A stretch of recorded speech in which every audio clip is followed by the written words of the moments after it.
Welcome to the CTO studio. Today we talk to Mark Hunter, the author of The Brink, How Great Leadership is Invented.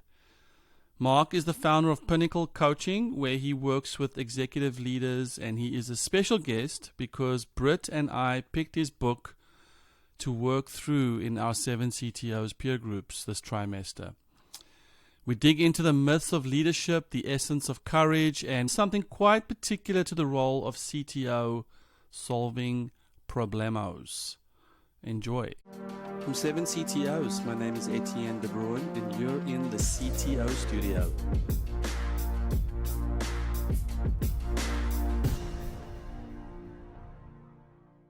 I'm very, very excited because today Etienne and I are joined by Mark Hunter, who is a fellow coach, a fellow leader in coach training, and an author. He's an incredible person that supports many communities in their leadership and in their training of coaching. So, Mark, thanks for being here. Mark is Thanks with for having me. Yeah, I'm gonna let you introduce yourself in a second, but I'm so excited to share that Mark is with us because we are going to talk to him about his book, The Brink, How Great Leadership is Invented. So, Mark, what will you tell us about yourself? Well, first of all, thanks for having me here. About me, so I'm a coach. I've been a coach for 27 years, and I started coaching because I found myself working in a field and an organization that wasn't providing me with what I wanted or needed or where I saw myself career wise. So the big thing I saw missing was leadership. Any conversation about leadership, my own leadership, and what I needed to develop, or the leadership around me. So I ended up hiring a coach, and that's what has me be here 27 years later. I loved so much the work that he did with me that I ended up wanting to do that work for other people and never looked back. So currently, I work with executives, teams mostly around leadership, change leadership, diversity, equity, and inclusion initiatives, but mostly disruption. Like, how do leaders effectively disrupt and innovate in teams, still making sure that they're creating strong relationships and really being strong team builders, not just team members. So it's a dynamic aspect of the coaching world that I really love. And what else about me? I live in Vermont with my dogs and my fiance and my soon-to-be stepchildren, and loving every minute of that too. You know, this work isn't just about leading organizations to larger ROIs. It's about the work we do as humans also with each other. So a lot of the work that I've learned as a coach over the years is directly applicable to relationships, all types of relationships. So it's been one of the fun things to learn about coaching and about relationships themselves too. It's amazing how important the context is in soon to be stepchildren. That's right. It's very specific. Fiance, fiance means incoming, not Uh-huh. not outgoing. That is correct. It's a We very like different. the hope. That's That's the right. hope. That's the intention. Yes. Soon to be stepchildren. I love that. Well, welcome in the CTO studio, Mark. I have been loving the book. Very excited to dig into this, but also very excited for all our members in 7 CTOs to read the book, enjoy the metaphor, and love to chat some more about that. Our CTOs are obviously leading tech companies, building technology teams, managing large or small tech budgets, are in the C-suite with an executive presence that can always be coached.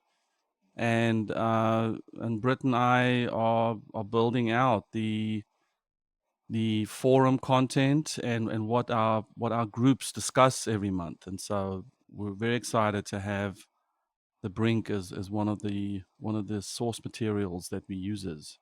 Excellent. Thank you. Yeah. And just starting with that, we've introduced one on one coaching, one on one mentoring inside of 7 CTOs. And for me, coaching and leadership is so connected. Would you speak about how you've taken what you've learned from coaching and applied it to your work with teams and leadership? Absolutely. The things that I learned from coaching have to do mostly with context and relationship. If I have to boil it down to a very simplistic set of things, it's context and relationship. So those two things are so directly applicable to leadership in teams because uh, any aspect of leadership or any team you work on is going to involve other human beings. I mean, fundamentally, the interaction with and having to partner with other people to produce results over time is the challenge. And context and relationship building tend to be the building blocks for that sustainability and scalability of those models. But I think the most direct thing though is that these are sort of timeless aspects of human relationship, and the context, understanding the context, understanding the audience, being able to read the room, environmental understanding of what's going on around me and where I am and what's needed in the moment. Those are all aspects of leadership. Building relationship, not just with myself, with other people, but also causing relationship to be built with people on my teams, having them distinguish and build and develop their own relationship to our goal, their relationship to failure, their relationship to trust. All these are relationships. So when I say relationship, I sort of mean it with a capital R, meaning not just me and you, but the relationship to the work we're doing, to the possibility of success, a relationship to the possibility of failure as well. So these are all big conversations when you're dealing with any one person around their own leadership, how to identify context and also how to build relationship and rebuild and repair relationship when needed. Yeah, so that's how I see those things relating most. In coaching is fundamentally works in those areas. It helps people see in their blind spots. It helps people identify things that they didn't know, and helps people grow in ways they didn't know they needed to grow. Even. So there's an aspect of coaching that I think helps us to sustainably and scalably grow over time ourselves, but also the people and teams we play on. Yeah, and I will say that the context conversation was probably one of the biggest shifts I experienced in my own exposure to the ontological world. Uh, Definitely content versus context, not only in how I coach people, but in retraining myself to look for what is the context from which we are operating versus getting into the he said she said narratives. Yeah, it's the thing that as a coach, it makes the most difference for the individual that you're coaching, but also ends up having the most impact on the people that are around those folks that are being directly coached. In other words, Yeah. if you help somebody understand their contextual awareness, but also their contextual impact on the world around them, uh, they tend to bring that understanding into new actions and new growth with other people in relationship on teams. So what I find is that if you have that contextual conversation repeatedly with clients as a coach, it creates a ripple effect around them. They start to build relationship more effectively with people around them in much shorter periods of time. Yeah. And I think that, one of the things I love about context is it gets down into the heart of something so that you can actually start with the core. And I love that in the book, um, you kind of start with saying, like, hey, here are the myths of leadership. Here's what we've all been trained in and what's kind of amiss with those things. Will you speak to, um, just like for you, even still to this day, what seem to be the biggest myths of leadership that when you go into executive teams, what are the ones you're finding are just like resounding? Yeah. And thanks for asking that because it does change, I noticed. So when I wrote this book in 2014, I think one of the biggest myths was that somehow that people follow leaders automatically. I think that was sort of the one. If I had to point to the one that I saw most often, it was that, well, I'm a leader. I expect people to just follow me mostly because of title and hierarchical expectations. But I would say today it's probably that leaders are somehow not afraid is probably one of the biggest ones, and the other one is the first one, the first myth I list in the book, which is that some people are leaders and some people just aren't. People are born that way. So those are the myths that I see most often showing up now. Specifically, this idea that leaders aren't afraid is the one that I find most interesting. Um, oftentimes the conversation about fearlessness shows up. And this is in team settings as well as individual leadership coaching as well. But, this idea that leaders, the best leaders are fearless, have no fear. Um, and I've found that to be especially when times are challenging, like we've just come out of a few years of COVID-19 and all kinds of civil unrest and other challenges in the world. When we come into situations like that, we tend to contract, in my experience, uh, to the things that are most familiar. And what's most familiar for folks is I can't let fear get in my space. I'm not allowed to be afraid. And leaders aren't afraid, so I'm gonna occur as not as unafraid. And we saw burnout, we saw people feeling siloed and alone, and all kinds of impacts of a sustained period of time where people were sort of having to be more and more self-reliant than they'd ever been because we're not connected the same way we were before COVID. And so I'm experiencing that this idea that leaders are fearless is the thing that I'm talking about most with clients. Yeah, and I'm want to jump in because that spoke to me just so powerfully around fear. Really, I love what you said around courage being action in the presence of fear. And I was reflecting on my own dealings with fear, and I guess for me it's a constant avoidance. Like, how do I avoid the situation of fear?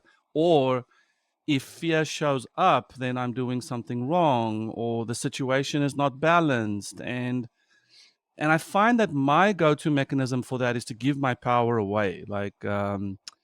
And I think in a CTO, CEO situation, it's like, okay, I'm going to avoid the fear of confronting deadlines, assumptions, challenges, authority, give my power away under the auspices of, we'll get this done, don't worry, we'll work through this, and to avoid that at all cost. And then at the same token, the CTO's drive for problem solving, and I think I don't want to get into gaps right now. I want to have a whole section on that. But just the fear that comes up when, oh, I can't solve this problem, or what does it say about me? And like you said, one of the myths is leaders require followers. Like, what does it say about my followers if I can't do all this stuff? And I think that what's been present with me over the last few days, even as I meditate on what you've written, is that fear can actually be such a wonderful, empowering thing. It's like, I feel the fear, therefore I am called to something really amazing right now, and let me draw on that energy. Yeah, there are a lot of things that you just brought up there that I think are key. But I think first and foremost is this idea that somehow fear is bad. Um, and it's not just, and you hinted at it when you sort of talked about, well, what does that mean about me that I'm afraid? Fear doesn't just stop us from doing external things and taking external risks. It also creates shame. There's oftentimes internally what we do with being afraid is we don't tell anyone else because it's bad. It's even, I think, mostly identifiable with weakness to be afraid. And then so we don't tell anybody we're afraid. We shame ourselves for feeling that way. And we sort of suffer whatever we're doing or avoid the pieces that are scary. And we do it in ways that are subtle and undercover. So the first and foremost thing that needs to be healed is this relationship with fear. That fear is somehow something to be avoided. And it's even more insidious in some ways that I'm entitled not to feel afraid. I shouldn't feel a fear at all. Yeah, So, fearlessness is a be fearless, right? yeah, and my argument is that there is nobody that's fearless. I personally have never met anyone. I'm certainly not fearless. There are things I'm afraid of that you aren't, and there are things that Brittany's afraid of that we aren't, and that's true for every human being. So you might find somebody who's not afraid of standing up on stage in front of 3,000 people, but that doesn't mean they're not afraid of having Thanksgiving dinner with their family Mm, for whatever reason. So mm. foundationally, everybody's got fears. They're not right or wrong, good or bad. They're just there. The question that I always challenge my clients around isn't how to get rid of or kill fear, because it's impossible. Can't do it. but it's actually how to operate effectively and powerfully in the presence of fear. Mhm. And this isn't because, we should surmount every challenge. This is not a sort of a macho ego thing. It's really about, if fear is going to be a constant, like there's going to be things I'm going to be afraid of in life. How do I be effective and present in my life, not just my work, but in my life with fear being there? And I think that's where the definition of courage comes from, right? Where you taking action in the presence of fear. And one of the things I love about the term courage is that it requires fear. There is no courageous person that's fearless. That's just a misnomer, right? I mean, if you are courageous, it means there's something you're afraid of that you're taking action around anyway, alongside your fear. And I love what you pointed to because this opens doors that we otherwise can't see. If I'm oriented relationally to fear to avoid it, like I got to do whatever I can do to avoid fear, fundamentally what I have to do is contract. I have to get smaller, more predictable, I have to install more control and controls around my world so that there's nothing that I'm afraid of that I'll ever even venture into. And so we have to get smaller. Our world gets smaller. Our communications, our relationships, everything gets smaller and more controlled. The problem with this, of course, is that it doesn't create any space for relationship, team building, leadership, growth, scalability, sustainability. None of those things are possible from there. So fear, in my sort of what I'm postulating here, is that if you take fear and change your relationship to it, we don't have to protect ourselves from it. We need to learn to be in a different relationship with it. And I like that because that conversation, there's no one right relationship to fear that there is to have, but there's an infinite number of options other than we must never be afraid. Absolutely. And I think to see that the if my normal reaction to fear is avoidance, addictive behavior, whatever it's called, then when I detect that that's happening, I can be like, oh, hang on, I am responding to something. There's this other way I can do it, which is source from it and draw energy from it and then show up. And that's been very, very enlightening. Yeah. I mean, the first thing that has to happen before you can do that is stop making fear wrong. Stop making ourselves wrong for having it. Stop making it wrong for existing. We have to first and foremost stop beating it up. And then we're not making ourselves wrong for being afraid. And then we can take a look at what you're pointing to, which is the opportunity in fear. I mean, the things that scare us tend to expand our comfort zone. Our comfort zone gets bigger, but then our comfort zone at a certain point stops being the point. In other words, if we change our relationship to fear, our comfort zone stops being our choice point. This is not the parameter around which I choose to take action. Is it comfortable or not? Stops being a relevant question. Like, okay, let's put that aside because now my relationship to fear is, well, that's scary. And I'm curious about what I can learn from it. So now I start moving towards fear, comfort, discomfort, don't like, feel like it, don't feel like it. These things stop being relevant choice points Mhm. because fear now becomes almost a guidepost. So now I'm curious about the thing that is scary over there and what I can glean from it. And I think at a certain point, when I've worked with clients for a while around fear, what the most sort of sophisticated leaders do is effectively, if they're not playing in their fear or being courageous around their fear for a certain period of time, their job is to go create some challenges that are outside their comfort zone. So, in other words, this isn't just about allowing fear when it shows up, but at some point at the highest level of leadership, actually going and looking for the places that are scary, right? I mean, and if I'm actually a leader who's not playing in any games that are scary or challenging or instill any fear in me, then maybe it's time to shake things up and create some things that will expand that opportunity for me and for my teams and my company, you name it. Yeah, I got that from your Kilimanjaro experience. As I was reading that, I was thinking, okay, what am I doing that is just making me a little afraid? And then that's speaking to what you said. I think to insert that stuff in your life, if you've somehow let it fall by the wayside, I think is a good exercise. Is I think I went and bought my lift tickets for 2023. It's like I'm gonna. So I love that on the Kilimanjaro thing. Quickly, I just want to quickly ask you. Man, that scene where you described the one step forward and then sort of sliding back, like the final ascent, right? Is it the man and your shin deep in the black stuff, or what was it? Yeah, it's volcanic scree. So that last few hundred meters is all it's sort of like the consistency of baby powder, but it's black. And you sink in it and slide, and you sink in it and slide. And so there are switchbacks and steep parts, but it's all it's challenging emotionally Mm. because you are taking a lot of steps forward, but you're also sliding back all at the same time. And um it's sort of like trying to swim uphill. So it's a challenge that's interestingly not just physical, right? It's also emotional. It's one of the reasons I like the analogy of a mountain to leadership and to leadership development, because there are aspects of leadership development that aren't just working harder, longer, being louder, or producing more results.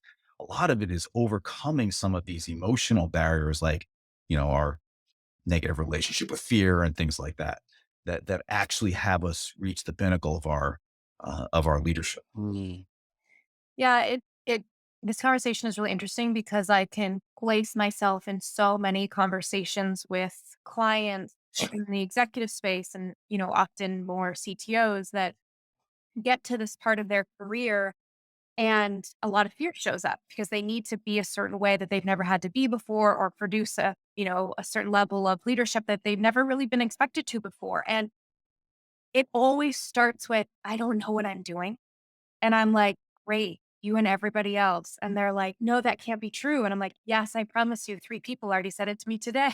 Right. So it's like there's this internal relationship, as you're talking about, Mark, where you realize that fear is part of the job and your role as a leader is to shift your relationship to fear so that you can be with it.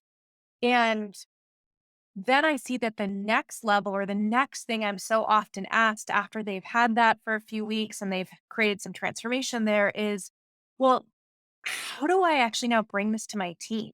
Like, how do I let them know that this is what I'm up to and this is what I see for us? Um, can you speak to that part? Like when it moves from being a self relationship to fear to a conversation about fear with your whole team? Yeah, absolutely. I think first and foremost, I like out loud conversations about this. So first, I've got to be willing to, in uh, my Right. best practice. You don't mind your conversations, your I leadership. don't mind my conversations, no, but sometimes leaders will go and sort of presume that the people that are on my team have done all this work and understand everything I'm talking about, and so we expect them to meet us where we are, and we have to back up and meet them where they are.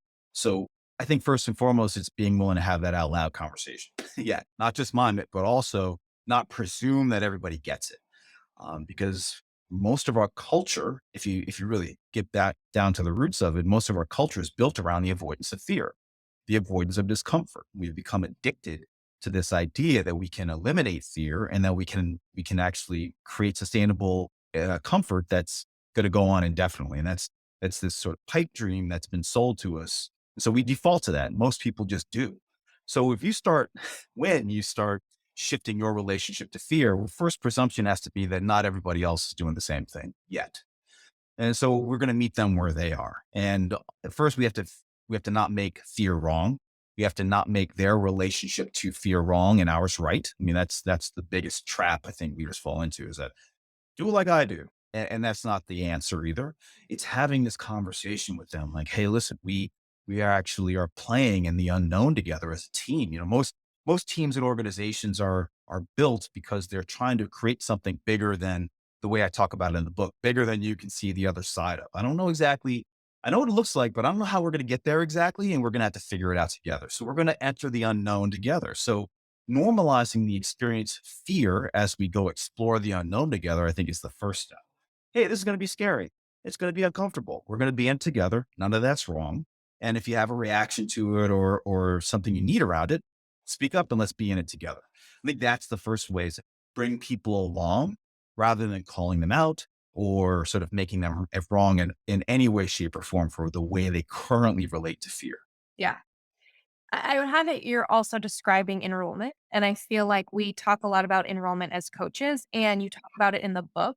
Can you actually speak for a second why enrollment is so important in leadership and what its role is? Absolutely. So, you know, if you're a team member and you're doing something or taking on the team's goal or mission or vision because you have to, because you should, because you were ordered to do it, but you have no real attachment or investment in that goal or ownership over that mission itself, if you're not vested in it sufficiently, then the problem is that when the going gets tough, and it will, it's not a matter of if, when the going gets tough along the way to our goal, it's going to be much easier to quit, let things slip, drop balls and things like that. So the idea is when someone's enrolled in something, they see what's in it for themselves to do that thing or hit that goal. And so that's the bottom line of enrollment is that, it's not because I told you so from authority or hierarchy. It's that we decided to do this because I see what's in it for me. You see what's in it for you, and we see what's in it for us. That's the short form of enrollment, basically. Yeah. And so from there, people are going to run with the ball without having to be instructed. They don't have to be managed, controlled, told what to do every step of the way because they actually have some investment. They have some skin in the game and they see why this thing matters to them sort of intrinsically. Then they're going to be co-leaders along the way with you. They're going to be partners in the places where things get challenging and stuck. They're going to be willing to be courageous in the face of their fear because this thing matters to them somehow now. And that's why enrollment is such an valuable and effective tool in teams and leadership. Yeah, it feels like it's the thing that um you're obviously in relationship with your boss or your direct reports or the people on your team because you're all there together with a common goal. But if that's all there is, then it is just like do this because you're told and because you should and so on and so forth. But what enrollment does is it actually brings the humanity into it. Like you and I are here for a particular reason that, you know, makes us feel important and gives us something and provides something for us. And I think that when we lead from that place, we're so much more influential and impactful because we're actually connecting with someone not from a coworker place, but from a human place. Absolutely. And you said something key there, Brittany, that I want to just tie into, which is that we're all here for the same goal, right? On the team. It- we have to even be careful with that. Yeah.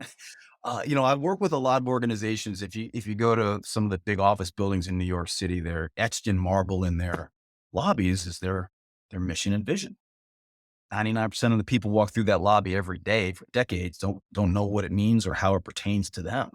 So we might all be here for the same reason, but that reason means different things to every person in that building or on that team. So yes, we're all here, for example, to hit a certain KPIs or certain results as an organization or as a team. That's fine. But the enrolling piece is why that target matters to me. So yes, got it. We all have this number, whatever it is, 85%, whatever that means. But why does 85% matter to me? It's going to be different than why it matters to you. Some of us just like a challenge. Oh, that's going to be fun. Some of us like what that 85% means to the world around us in our community. For some of us, that hitting 85% is going to get me my bonus and it's going to have me be able to put my kids through to the school they want to. So there are reasons that are intrinsic to the individual that connect the individual to the goal. So we can't presume that reason we're all here means all the same things or as much to everybody else on the team. I think one of the big challenges there also is that leaders presume that everything that matters this much to me must matter this much to everyone else. And they find out the hard way, unfortunately, that that's just not the case. Yes.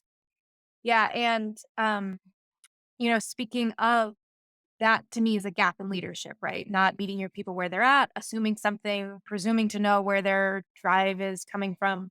So I know Antian really wants to talk about gaps because they're very interesting to us as coaches and to CTOs and engineers. So, you say in the book that part of leadership is being able to spot gaps. How do people get good at spotting gaps? Well, that's great. Well, I mean, I think the way coaches and leaders get good at spotting gaps is first of all, understanding that gaps are opportunities. Like I'm not spotting gaps in my team so as to shame somebody, terminate someone, make somebody wrong or scapegoat. I'm not looking for problems or gaps so as to blame. I'm looking for gaps so as to look at an opportunity for growth. That's what a gap actually is. So if that with that orientation, it becomes much easier to see them because it's not a negative we're chasing. We're not after finding something that's wrong. Now, look, it's tricky because yes, we need problem solvers in organizations and on teams. We need people who can spot a problem that or break something that's broken and fix it. That's great. The orientation to that though could be taken negatively. Like I'm going to go fix that thing that's broken, and then I just become a fixer if I only relate to it from there. But if I relate to that as the closing of a larger gap, making us more effective, giving us the ability to communicate better, building trust, for example, on the team, then that act of fixing the thing that broke actually becomes the closing of a gap. And that there's an opportunity in the closing of a gap. So I think the way you get better at it, obviously, is going to be practice, but you've got to be looking for the specific thing that we're talking about here, not looking for what's wrong, but looking for the opportunity in a space. So like an arbitrage of opportunity and possibility, right? Here's where we are. And oh, if we did this, we could get here. And this starts to become um, preemptive rather than reactive. But fixing problems, the problem has to show up first, then we go fix it. Right? Gaps, however, we can go create and identify they didn't exist before. We're inventing them effectively. I currently make X dollars. I want to make X plus 10. Well, I've manufactured that gap. It didn't have to happen. I just chose that. So this is a more empowered way of chasing a goal because I've created it. It didn't happen to me. Nobody's making me do it. I made this thing up. So Yeah, now it's let my me. creation and I own it fully. Yeah. Yes, let me. I'll speak to how I related to that as the voice of CTO right now, which is I really found the leader. I found this interesting when you said leaders will identify the mountains that they want to scale or get to the top of, and then the gap gets created basically or manufactured, like you said, and it immediately made me think about, well, what if I'm creating a problem that didn't actually really exist? Like, and I was specifically going towards, diversity, equity, and inclusion, and my mind was thinking, okay, well, if I want to have a mountain that has us maybe be more inclusive, well, am I now creating a gap that wasn't really a problem to start off with, but now because the mountain exists, I have now created a problem that didn't used to exist. So I can't just blissfully continue down the road of supreme efficiency and production. Now I've gone and created a whole set of issues that didn't used to be there. I love it. Well, I mean, look, to your point, you're using the terminology very specifically here. So I'm glad you're doing that because if I go create a gap and you use DEI as an example, like, hey, I noticed that as an organization, we're here with DEI in terms of the percentage of our diverse leadership, we want to be here. We've manufactured that gap. But the challenge didn't get manufactured because we said this. Our goal got manufactured. So now this new threshold we're after as a DEI, initiative, we created that. Yeah. But what you're calling the problem of homogeneity or us all, looking, sounding, or thinking the same, that existed already. Whether we address it or not, it's up to us. Now, my theory is that if you wait long enough, that thing will become a problem, and you'll have to fix it later as something that's broken and now has to be fixed. And that's usually reactive, and it's usually done on an emergency basis. But if you manufacture that challenge or that goal or that gap because you say so and for a reason that's empowered, like, hey, I see the value of DEI and there's all kinds of statistics to back that up, then that becomes something that we want rather than something that we have to do because we're behind the eight ball and we have no choice and we're on our heels. So Yeah, that's really the opportunity in it. and I think the solution, I think what I'm hearing is the why is that the mountain? And I love throughout the book you're talking about the importance of the mission and the vision and the why and the what for. And I found in myself that sometimes we might think that the gap in and of itself is some problem that has to be fixed, but we haven't actually identified the mountain that we're trying to climb. And so, and I know this, I know representing CTOs that they might be like, no, no, no, we don't want problems. We are solving problems. We don't want to manufacture problems that don't need to exist in our path toward delivery and efficiency. So why make these things an issue? And then I loved the fact that it was like, no, we identify the mountain, we do the hard work of the why and the five whys and asking why again, so that we can then say, well, the gaps are gorgeous because we know what we want to achieve. And I think the sort of top down approach to where we want to be, what the gaps are, and where we are, I think is a radically different way to think about it. In our space, we say we are here, we've got to overcome these challenges because then that gives us this goal. And I think the upside downness of that is the genius from the brink.com. And if we start with that sort of why first, and the why we need to fix this informs what we need to fix, and that then we get to choose the relationship we have to fixing it. Look, you just said something interesting that as CTOs we're problem solvers, but we don't want problems. I would argue that that's not true. I think if you're a problem solver, if this is what I do, I solve problems. Two things tend to be true. First is I need problems to solve because it's my job. Secondly, if I don't have any problems to solve, one of the things that we do from human nature is we manufacture them. Anybody who's ever been in a long-term committed relationship with someone else, we've all manufactured some problems in those relationships. When there isn't anything, it's because we don't feel good about something and we don't know how to articulate it. So we manufacture problems because ultimately we're problem solvers. I think the same holds true for all of us who solve problems for a living. If we don't have any real problems in front of us, we're going to manufacture them. But this isn't about creating some sterile environment where there are no problems. This is not, I think there are problems in the world. The key is to reorient ourselves to those problems as gaps. So you talk about in the book, I actually talk about in the book, choosing your mountain and remembering that your mountain might be a challenge you're already facing. Look, I'm sort of painting the rosy picture of, oh, there's something over there I want to challenge myself with. I'm going to choose it and then go do it. But there's also the version of this where, hey, there's this thing I've been struggling with for a long time and it's been a problem. And you know what? I'm going to actually reorient to that thing as a gap now. So it's Mm, not a problem anymore. Now I'm going to choose this as my mountain. It's that choice that gives us our power back. And you mm. talked about giving your power away. This is the way to take your power back from choices, challenges, people, is to choose the thing that you're challenged by. So now this problem that we've been struggling with for however long, if we reorient to it as a gap that we own and that we choose, now it becomes something that we're more empowered by. We can enroll, we can be enrolled in it, and it becomes an opportunity that we can see rather than just a problem you have to get through. I think that's amazing. I love this idea of reorienting ourselves. As you're talking, however, I do consider the idea of obstacles.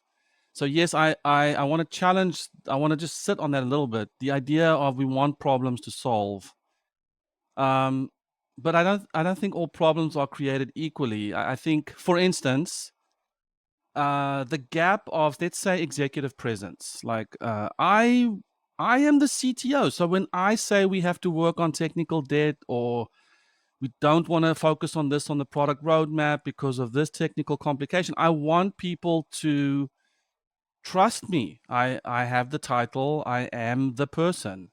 And yet you're not seen as a first class citizen of the C suite. You have a tenuous relationship with everybody in the C-suite. You have a stereotypical way that you show up. That's a problem, but that's not necessarily a problem that all people will say, "Oh, great! I have a mountain. There's a gap. I want to step in the gap." It's a that that's the image I have. Yeah. Yeah. I was gonna say, and like based on what Mark just shared, to me, that is like a great avoidance of power, right? So if when choosing to acknowledge the gap and step into it, we are reclaiming our power, then one could deduce that not choosing it and relating to it as a problem is a great way to be like, not my problem, not my fault, right? This is already here. And I think it brings in a really important aspect of leadership. We've in our forums we talk a lot about power and influence and how this relates to leadership. And I'm just, there's a interesting thing happening where people like know that power is needed to lead powerfully. And people really are uncomfortable with holding power or relating to themselves as powerful. Well, Brittany, the thing you shared about the value, the real payoff to not having my power is that things happen to me. And there's a benefit to that because, well, I get to be a victim and we can always identify with each other as victims. Like, oh, well, the market and, it's doing what it does, right? And or interest rates or that person over there on the team. So we can easily fall into a comfort zone around being victimized. That thing happened to me. So I think first and foremost, the game here with creating gaps is that it takes away the ability to be victimized by what we're up to. So now I'm climbing this mountain because I say so, even if it was given to me or assigned to me or any of that stuff. I can own it now.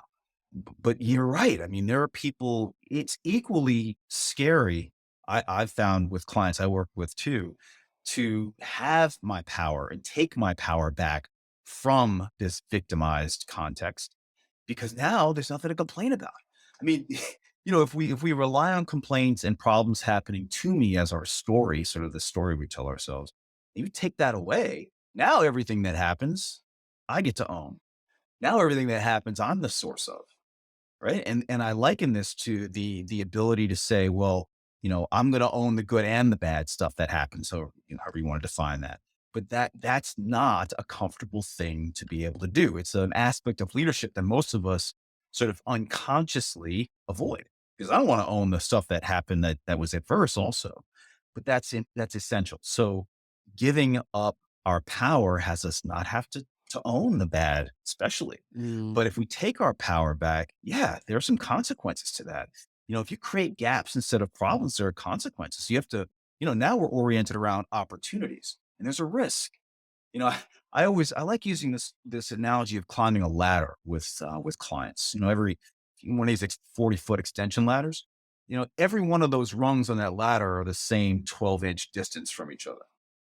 But that first rung is a lot easier to climb emotionally than that, 101st one up there, only because the stakes are higher. Once I own my power, once I say, I'm the one, I'm the leader, I created this gap.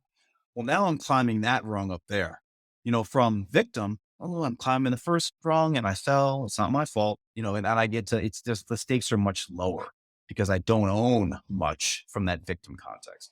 And so this is one of the opportunities of really creating a gap is that we are playing up on those upper rungs, but that's where we presumably want to get. We got this ladder out so we could get up there, not just so we could make a good show of climbing it from the ground. Yeah, it's something I've been thinking about a lot as I help some companies in the role of CTO. That power imbalance. I had I'm working with a group, and I actually am thankful that I could actually see the context over the content. But the content right now is vacation time. Like, it's hard for us to know that it's 3 weeks a year, and of course, the context is more around autonomy and freedom to learn and own their day. I might be wrong on this. Sorry, all my ontological friends, but that's kind of what I saw. Mhm. Um, and I was just aware of the incredible power that I hold over their time. And for them to even approach and say, "Hey, can we relook at the vacation policies? Can we look at the PTO?" Just made me aware of the fact that something that I might dismiss as, "Oh, it's not a big deal. We all do what we do." For my direct reports, it's a real hard thing to come to me with and raise the issue. And I think what Britt said around just being aware of the power that we have and to own that, and then to say, well, what are my gaps, or how do I want to reorient around this? I think that would be the key here in how we deal with our direct reports. Absolutely. And you use an interesting example there too, Etienne. This vacation schedule, like you hold the power and you have the final say. Uh, I want to really, really use that as an example though, because it's important to be really specific about the way we're talking about creating gaps and taking our power back. It's not that you're going to disseminate vacation scheduling to every other person on the team. That's not what we're talking about here. We're talking about that those folks are empowered to and feel that they have the ability to come to you and say exactly what you said. Hey, can we take a look at this again and change it? That's where taking their power back comes from Mm, versus, well, he said this, and that's when I have to go on vacation, or he said no. And so therefore I have no options. That's where the power gets taken away. So it's not that you're going to give the power to everybody to take mm, vacations, whatever they want to, or figure it out themselves.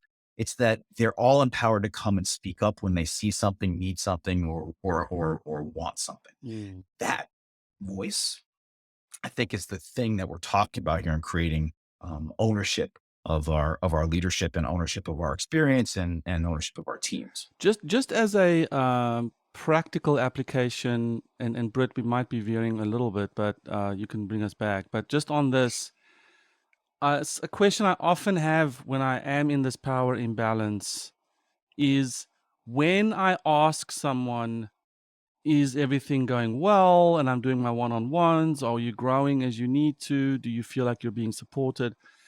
I'm often aware of the fact that why on earth would they tell me stuff? And then I think to myself, well, how can I phrase things in a way that doesn't sound like a doofus? Or not too like, it's like my kids when I say to them, "How are things going?" And they're like, "Fine." And I'm like, "No, well, how are things really going?" "No, really fine." "No, but if your life was a glass and there was water in it, is it more to the top?" You know, I find myself having to rephrase, maybe for my own want, right? Like I want to feel good. Right. But do you have any, as you coach executives, and from your, being the author of this, do you have any thing that comes to mind in how we, in that power imbalance, can actually make us be more approachable to our followers or slash people? Absolutely. Yeah. Look, I think first and foremost, it's remembering that hierarchy exists. It just exists. It's a thing. It's a structural phenomenon, but it doesn't have to be the place we lead from. I talk with a lot of companies about and leaders in organizations about flattening our organization. We want to flatten our organization so everybody has access to everybody else. Totally. That's great. And it makes a lot of sense. But hierarchy is still going to exist. Some people have a C before their names or a three-letter acronym that starts with C at the end of their names. And people are fundamentally, they've been there longer, they make more money, they have a bigger title, they're responsible for more things. Hierarchy exists. It exists in organizations, it exists in the world around us. The key though is are leaders leading from hierarchy? Like, am I taking my title and sort of issuing orders from it or using it as the source of my power? That's where that imbalance starts to show up. Look, fundamentally, that imbalance exists, but if I'm leading from it, it deepens the imbalance between you and me, not just our power, but between you and me as people. And it creates separation. Mm, So, what I tell leaders, especially those with titles, is hey, have your title, but don't lead from the hierarchy that it provides you. Lead from relationship and trust, which are the factors that you were referencing there when you talk about the people on our teams. How do we actually instill these things? A relationship and trust had to be built by modeling that people are included, that their voices matter, that I hear them, that I'm listening. Not that I'm necessarily obeying them, but I also don't need them to just obey me. We Mm, don't want drones. We don't want people who are just going to do what we told them to yeah. do. We want people who are going to take a look at, well, what more could I do? And how could I do this differently? Or how could we do this better? Yeah, so And that starting one-on-ones with your CTO is well pleased with your performance. It's maybe not a good idea. Well, it could be simple. You're asking questions that are very open ended. So, how's it going? Well, look, if my boss asks me that from a hierarchical position, everything's fine. Everything's going Yeah, great. yeah. But let me just interrupt there. I'm sorry to do this, but I just want to make sure the hierarchical awareness can come from the bottom up more worse than from the top down, I guess is what I'm saying. And how does one deal with that? Say more about worse. What does that mean? Well, I might be all fuzzy wuzzy, huggy, yummy, but my direct report might be like, dude, this is the CTO. I mean, I can't say stuff. He's asking me what I did this weekend, and I'm like, oh, like should I tell them? Well, I mean, some of those are technical terms, fuzzy wuzzy necessarily. You might have to define those first. But I think it's important though to remember that we're talking about building a relationship. So it's not like I'm walking into the CTO's office for the first time and sharing with them about all the weird stuff I did this weekend. I'm actually going to be building a relationship with this person over time. So I'm going to have an understanding of when this person asks me how my weekend was. I'm going to actually tell them because I know what they mean when they ask. One of the games I play is everybody gets asked at least once a day, how are you doing? What I challenge clients to do is tell the truth. So whenever anybody asks me how I'm doing, I tell the truth. And it ain't always, I'm fine. In fact, it very rarely is it that I'm fine. So one of two things is going to happen when you tell this kind of truth. First of all, um, people are either going to like it or not. You know, they're either going to like that you told the truth or they're not. Second of all, if they didn't like and if they didn't really want to hear the answer, they're not going to ask again. So this eliminates the inauthenticity in our relationship. And now, I know that if I ask Mark how he's doing, he's going to tell me. And if I don't really want to know, I'm not going to ask him. I, Mark, am happy for that too. I don't want anybody asking me that if they don't really want to know. Mm. So I'm building a relationship with people on my teams simply by answering their questions. When somebody comes and says, Mark, how are you doing? I tell them. So I'm building that trust and that understanding and relationship that when they come and ask me a question, they're going to get an authentic answer. So as a leader, I want to be doing that with my teams. And you talk about that in reverse. Well, notice how that leader responds to questions. When that leader asks you or has asked you in the past, how was your weekend? Are they really listening to the answer? Maybe, maybe not. Mm. Right? If they're really listening, great. This person wants to hear, so I'm going to answer. If they're not really answering, I might simply say, it's going great, thanks. Or I might decide to tell them anyway. Mm. But so it's really a choice. Like, what's the relationship I want Mm. to build with this person? I tend to want to build pretty authentic relationships in my world, not just at work. And so when people ask me questions like that, I tell them the truth, even if it's going to be uncomfortable. So I think what I love about that is this like and Britt worked with us on this a lot last year, which is setting the intention for the relationship. I could possibly as the one with the hierarchical power invite my direct reports and say, hey, I when I ask how things are going, I invite you to tell me what's going on. And my commitment to you is to do the same. And I love what you said around, I'm not going to just ask you the templated questions if I don't mean it or I don't really want to know. And I think that these are such simple, small things that we BS ourselves on all the time. Yeah. Look, a more direct way to do that is when that direct report walks into your office, say, hey, tell me three things that could be going better. Now I'm not asking this sort of generic, how you doing Mhm. question, which is, Mhm. is relatively passive. I'm asking a very pointed question. I'm not putting them on the spot. I'm asking them for their input. I'm creating partnership. I'm So creating good. So collaboration. good. And I'm doing that thing that the best leaders do, which is create leaders around me who are encouraged and empowered to share their voice and what they see. So asking more direct questions is a great way to create that. Like I'm not just asking generically how you're doing. Oh, I'm great. I'm a little hungry. That's not what I'm after. I'm actually after, what's going on? What can we be doing better? What's working really well? Like, talk to You are literally a little hungry right now. I can tell. Did you hear You, my you Well, it kind of ties back into where we started, which is that, you know, it, in us deciding who we want to be as a leader really informs what questions we're going to ask, and that we have to meet them where they're at. So if at first we ask, "How are you?"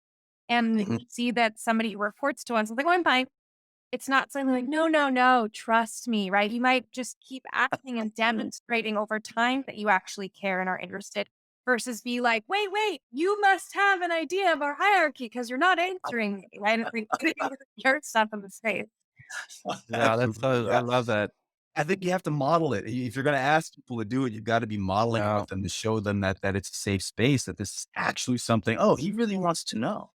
Like, he's really asking, and so when I ask people how they're doing and they tell me, I remember what they said. "Oh, yeah, I played with the kids and did this." I'm like, "Great, the next time I'm gonna ask, 'Well, how are the kids doing?'"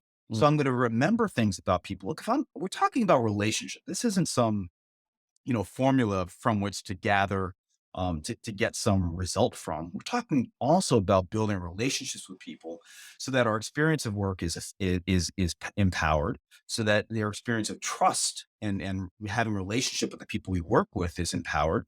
So I'm actually looking forward to doing what I'm doing, mm, not just suffering so as to get to the result. This is an old model of leadership. Do whatever it takes, burn the midnight oil. These are old, sort of antiquated versions of getting to where we want to be.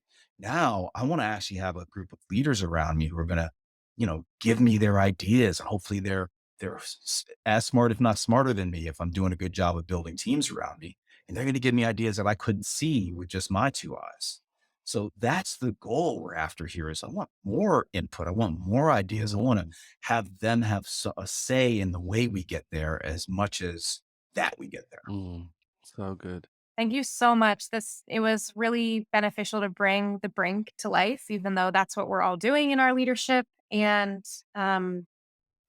we look forward to the next book. So thank you so much, Mark, for joining us. And Thank you. um, we might ask you back because I have about 18,000 other questions around leadership. So, Let's do it. All okay. right. Thank you. Thank you so Thank much. you both so much.